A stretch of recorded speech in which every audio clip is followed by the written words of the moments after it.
मध्य प्रदेश में विधानसभा चुनाव को लेकर बीजेपी ने 25 सितंबर की देर शाम को दूसरी लिस्ट भी जारी कर दी, जिसमें उम्मीदवारों का नाम शामिल है। 39 उम्मीदवार इस लिस्ट में हैं, लेकिन सबसे हैरान कुछ नाम को लेकर है कि इसमें 3 केंद्रीय मंत्रियों का नाम शामिल किया गया है और कुछ सांसदों का नाम है।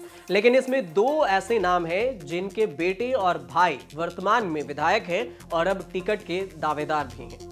ये नाम है बीजेपी के राष्ट्रीय महासचिव कैलाश विजयवर्गीय और केंद्रीय राज्य मंत्री प्रहलाद पटेल।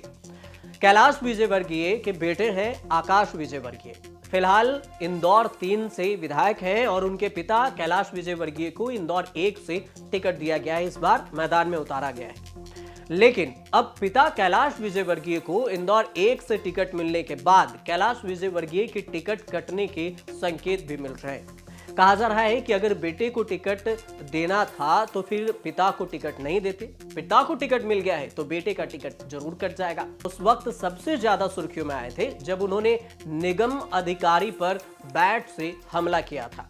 इंदौर के गंजी कंपाउंड इलाके में तोड़फोड़ को लेकर बहस होने के बाद आकाश विजयवर्गीय का निगम अधिकारियों पर क्रिकेट बैट से हमले का वीडियो खूब सोशल मीडिया पर वायरल हुआ था, जिसके बाद ये चर्चाएं होने लगी थी कि आकाश विजयवर्गीय बैटमैन है और कैलाश विजयवर्गीय की बात नहीं मानते और बैट से हमला करते हैं, अधिकारी को पीटते हैं। इसके बाद कांग्रेस ने भी आड़े हाथ लिया था। इसके बाद उन्हें पुलिस ने उस वक्त गिरफ्तार भी किया था, हालांकि बाद में वो बाहर भी आ गए।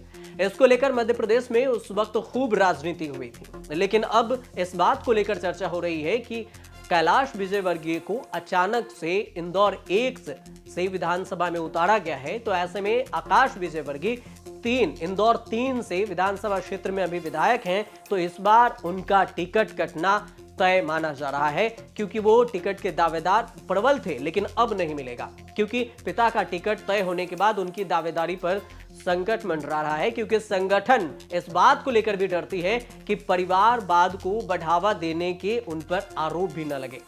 बीजेपी अक्सर कांग्रेस के बारे में कहती है कि कांग्रेस पार्टी परिवारवाद को बढ़ावा देती है। ऐसे में अगर कैलाश विजयवर्गीय को टिकट मिला है तो फिर आकाश विजयवर्गीय को टिकट दिया जाता है, तो सवाल फिर कांग्रेस वाले कि आप परिवारवाद को बढ़ावा देते हैं।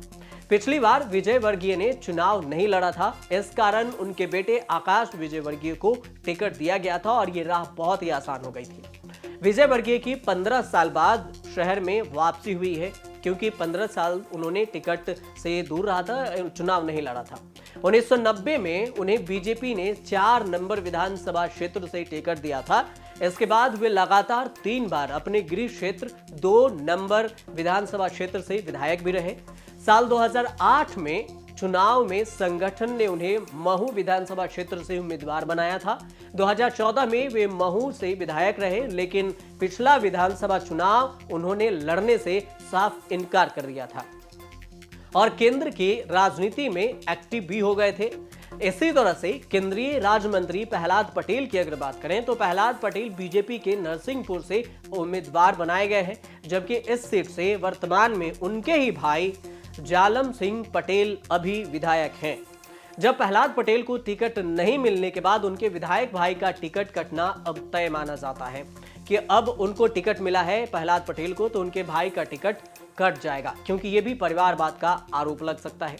कुछ दिन पहले ही बीजेपी ने 39 उम्मीदवारों की पहली लिस्ट जारी की थी और अब दूसरी लिस्ट जारी की है, जिसमें भी 39 कैंडिडेट हैं। इस सूची में खास बात यह देखी गई है कि पहली बार बीजेपी ने जो सूची जारी की थी उन जगहों की थी जहां पर पार्टी को साल 2018 में हार का सामना करना पड़ा था। इस सूची में कई पुराने चेहरे के साथ नए लोगों को मौका दिया गया है दूसरी लिस्ट में, जिसमें कैलाश विजयवर्गीय भी हैं और प्रहलाद पटेल हैं। 3 केंद्रीय मंत्री नरेंद्र सिंह तोमर है, इनको भी उतार दिया गया है।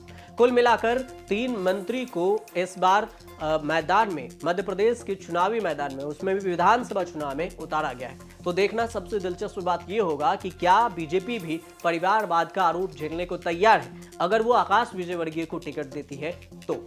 आप देखते रहिए न्यूज़।